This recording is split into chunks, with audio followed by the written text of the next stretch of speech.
आज मैं जैसलमेर के किले के इतिहास के बारे में बताऊंगा। इस किले के अंदर क्या क्या है, कौन कौन सी घटनाएं घटी, तो ये किले को क्या नाम दिए गए, जो मुख्य मुख्य क्वेश्चंस है उनके बारे में भी बताऊंगा। चलिए शुरुआत करते हैं, एक लाइन से शुरुआत करते हैं कि भड़ किवाड़ उतरा धरा भाटी जालन भाट वचन राको ब्रजराज रा समर बांधो सार। ये जो लाइन है, ये जो पंक्तियां जैसलमेर के किले के लिए जानी जाती है। जैसलमेर का किला जो है 12 जुलाई 1155 ईस्वी को राजा जैसल के द्वारा निर्मित हैं और इसका जो पूर्ण निर्माण करवाया था वो करवाया था इनके पुत्र शालिवान द्वितीय के द्वारा किया जाता है। जैसलमेर का किला, जिसे राजस्थान का अंडमान कहा जाता है, और इस किले के अन्य नाम भी दिए गए हैं। चित्तौड़गढ़ के बाद में जैसलमेर का किला जो है राजस्थान का दूसरा सबसे बड़ा किला है, लिविंग फोर्ट माना जाता है। जैसलमेर का जो किला है उसके जो 28 शाखे हैं बहुत ही प्रसिद्ध हैं। और जैसलमेर किले के अंदर जो प्रथम शाखा होता है वो होता है 1311 ईस्वी के अंदर, और उसके बाद में एक शाखा और होता है जो कि होता है हमारे रावदूदा के समय पर, जो राजा हुए रावदूदा जिनको दुर्जन साल भी कहा जाता है, उनके समय पर होता है। और अटई शाखा जो होता है वो होता है 1550 ईस्वी के अंदर लूणकरण के समय पर। उस समय पर क्या होता है कि लूणकरण जी जो होते हैं वो तो मृत्यु को प्राप्त हो जाते हैं, और जो कहानी कुछ इस प्रकार से होती है कि उस समय पर क्या होता है कि लूणकरण ने अपने यहाँ पर जो अमीर अली था, अमीर अली जो कंधार का था, अपदस्थ था, कंधार का शासक था, अपदस्थ किया जा चुका था, राजसूत हो चुका था, उसने क्या ले रखी थी, जैसलमेर किले के अंदर शरण ले रखी थी। लेकिन होता क्या है कि अमीर अली शरणार्थी था। अब वो क्या करता है कि प्लानिंग बनता है, जैसलमेर किले को अपन अंडर में लेना चाहता है, उस पर अपना अधिकार स्थापित करना चाहता है। तो उसने क्या किया, षड्यंत्र रचाया। उसने कहा लूणकरण जी से कि लूणकरण जी, मेरी जो बेग में है, मेरी जो रानियां है वो आपकी रानियों से मिलने की इच्छुक हैं। उस समय पर होता है क्या है कि ये जो अमीर अली हैं, जो कांधार का है, ये क्या करता है कि स्त्री का वेश बना करके क्या करता है, किले के अंदर जाने की कोशिश करता है, लेकिन पकड़ा जाता है। और इस समय पर दोनों सेनाओं के मध्य युद्ध छिड़ जाता है, जैसलमेर की सेना और अमीर अली के मध्य में। और फिर क्या होता है कि अमीर अली पकड़े जाते हैं, और अमीर अली, इसमें होता है क्या, लूणकरण तो मारा जाता है, लेकिन विजय जो रहते हैं ना, वो रहते हैं हमारे कौन, जैसलमेर के जो हैं भाटी, वो रहते हैं। तो इस प्रकार से मतलब कि केसरिया तो हो चुका था, लूणकरण जी केसरिया कर चुके थे, लेकिन रानियां जोर नहीं करती हैं। क्यों? क्योंकि इसमें उनकी विजय रहती है, भाटियों की विजय रहती है। ठीक है, अब सुनिए जैसलमेर किले को क्या क्या नाम दिया जाता है। राजस्थान अंडमान कहा जाता है, और स्वर्णगिरी कहा जाता है, सोनगिरी कहा जाता है। क्यों कहा जाता है?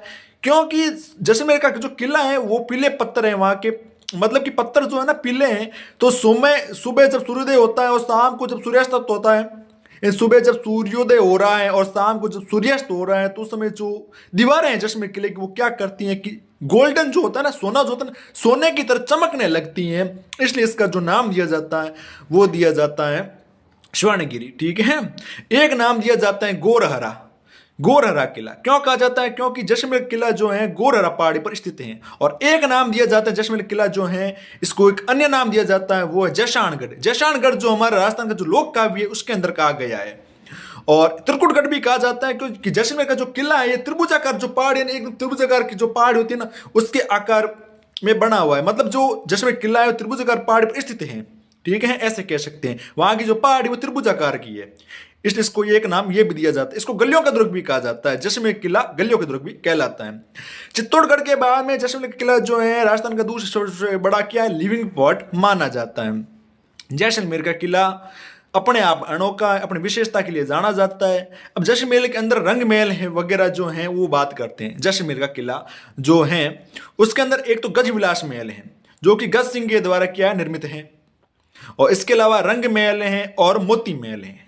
ये दोनों निर्मित हैं, मूल राज द्वितीय हुए हैं, मूल सिंह द्वितीय उनके द्वारा निर्मित हैं ये। ठीक है, ये तो बात हो गई। इसके अलावा एक बादल विलास महल है, जो कि क्या है कि जैसलमेर किले से बाहर है। वो कहां पर है?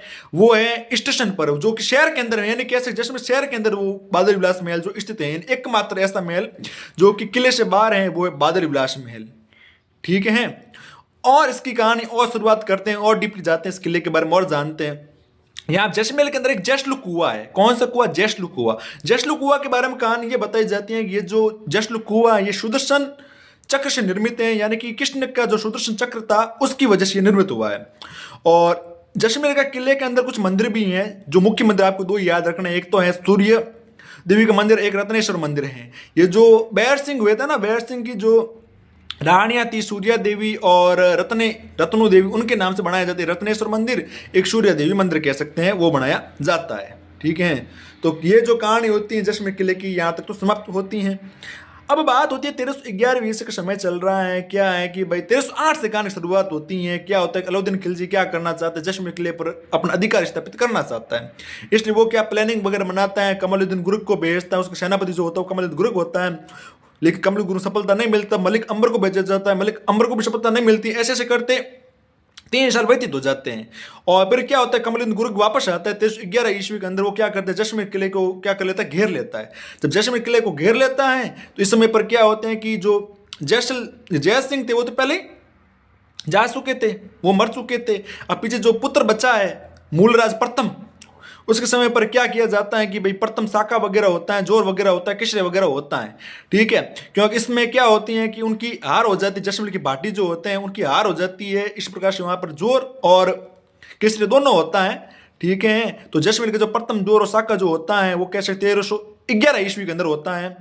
और केसरिया में आपको याद रखना एक रतनसु है और एक नाम रखना मूलराज प्रथम। ठीक है, और दूसरा जो अब शाखा होने वाला है वो होने वाला है आपके राव दूदा के समय पर, दुर्जन साल जो हैं उनके समय पर होने वाला है। उस समय पर फिरोज शाह तुगलक होते हैं, मोहम्मद बिन तुगलक होते हैं, उनके समय पर होने वाला है। वो दोनों आक्रमण वगैरह करेंगे, तो वो एक चीज़ें होती हैं। ठीक है, ये मैंने पिछली वीडियो में बता रखा है। ठीक है, आप वहाँ पर जाकर के देख सकते हैं क्या क्या घटनाएं हुई थी। और 1550 की जो कहानी मैंने बता दी थी कि लूणकरण के समय पर क्या होता है, अडाई शाखा होता है, ये याद रखना है। अबुल फजल इस किले के बारे में क्या बताते हैं कि ऐसा किला जहां पर पहुंचने के लिए पत्थर की टांगे चाहिए। कैसी टांगे चाहिए? पत्थर की टांगे चाहिए। 21 जून 2013 की कहानी है। क्या होता है 21 जून 2013 को ये जो किला होता है ना, जैसलमेर किला, क्या होता है कि 21 जून 2013 को विश्व धरोहर सूची में क्या हो जाता है, शामिल हो जाता है। भाई डाक टिकट कब कब जारी हुआ? एक तो 2009 के अंदर हुआ है जो कि हुआ है 5 रुपए का, और एक 2018 के अंदर हुआ है जो है 12 रुपए का डाक टिकट जारी किया जा चुका है। यह कहानी यहां तक याद रखनी है। जैसलमेर किले के बारे में कुछ और बातें बता देता हूं मैं। और जैसलमेर जो सोनार किला है, सत्यजीत रे ने क्या किया, सोनार किला नामक फिल्म बनाई है इस किले के नाम पर। ठीक है, सोनार किला फिल्म बनाई है भाई, ये चीज याद रखनी है। ये निर्देशक होते हैं सत्यजीत रे जो कि फिल्म बनाते हैं सोनार किला। बस यहां तक कहानी खत्म होती है। और अब हम बढ़ते हैं आगे, कुछ हवेलियों के बारे में चर्चा करेंगे। वो हवेलियां कौन कौन सी हैं, कौन कौन सी मुख्य हवेलियां, उनके बारे में शुरुआत करते हैं। तो सबसे पहले बात करते हैं हम की पटवों की हवेली, जो कि जैसलमेर के अंदर स्थित है। 1805 के अंदर क्या निर्मित है भाई। और ये मुगल, यहूदी और सिंध की जो शैली है उसके अंदर ये निर्मित मानी गई है। इसकी जो विशेष शैली मानी जाती है। गुमान चंद क्या करते हैं कि जो पटवों की हवेली है उसका निर्माण करवाते हैं। गुमान चंद एक व्यापारी होते हैं, वो क्या करते हैं, पटवों की हवेली निर्माण करवाते हैं। अब उसके 5 पुत्र होते हैं, तो 5 पुत्रों के लिए करवाया जाता है। इसलिए मंजिलें भी कितनी है, 5 रहने वाली है। ये चीज याद हो गई। अगली है सालिम सिंह की हवेली, जो कि सालिम सिंह जी के द्वारा निर्मित है, 1825 के अंदर निर्मित है। इसकी जो 8 और 9 जो है ना मंजिलें, ये दोनों लकड़ी की बनी हुई है। ठीक है, छठी मंजिल को जहाज महल कहा जाता है और 7वीं मंजिल जो उसको मोती महल कहा जाता है। और जो लकड़ी की मंजिलें हैं दोनों, वो वर्तमान उपलब्ध नहीं है, उनको हटाया जा चुका है। यहाँ तक कहानी याद रखनी है। ठीक है, तो ये हवेलियां हो गई मुख्य, जो हवेलियां मैंने बताई थी। और एक दो हवेलियां और है, वो मैं बता देता हूँ साथ साथ, वो कौन कौन सी हैं। इसके अलावा जैसलमेर के किले के अंदर नतमल जी की हवेली है, जो कि 1884-85 के अंदर निर्मित बताई जाती हैं। उस समय पर क्या करते हैं कि जो नतमल मेहता होता है वो क्या करता है, इस हवेली का निर्माण करवाता है। इसके अलावा मैंने अभी जो हवेली बताई थी सालिम सिंह की हवेली, सालिम सिंह की हवेली को 9 खंडी हवेली कहा जाता है। क्यों? क्योंकि ये 9 मंजिला है। और जैसा कि मैंने बताया था कि छठी मंजिल को जहाज महल कहा जाता है और 7वीं मंजिल को मोती महल कहा जाता है।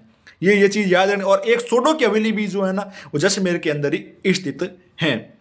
ये तो जैसलमेर की जो कहानी है, मुख्य मुख्य बातें जो वो मैंने शॉर्ट में सारी बता दी है। और ये सर्वोत्तम विलास महल भी जो है, ये अके सिंह के द्वारा निर्मित हैं। और ये भी जैसलमेर के अंदर स्थित हैं। और एकमात्र जो महल मैंने बताया था वो कहाँ पर स्थित है भाई, वो मैंने बता दिया कि जैसलमेर शहर के अंदर है। वो बेरिसार के समय पर क्या है, निर्मित है। सेलावटियों ने क्या करवाया था, इसको निर्माण करवाया था भाई। जैसलमेर के शासक जो हैं अपने आप को किसका दीवान मानते हैं, लक्ष्मीनाथ जी का दीवान मानते हैं, ठीक है। 1437 ईस्वी के अंदर इसकी जो मूर्ति है वो मेड़ता से आई थी। कौन लेकर आए थे भाई, बैर सिंह के समय लाई जाती है, बैर सिंह लेकर आते हैं, ठीक है। ये चीजें याद रखो और जुड़े रहे हमारे साथ।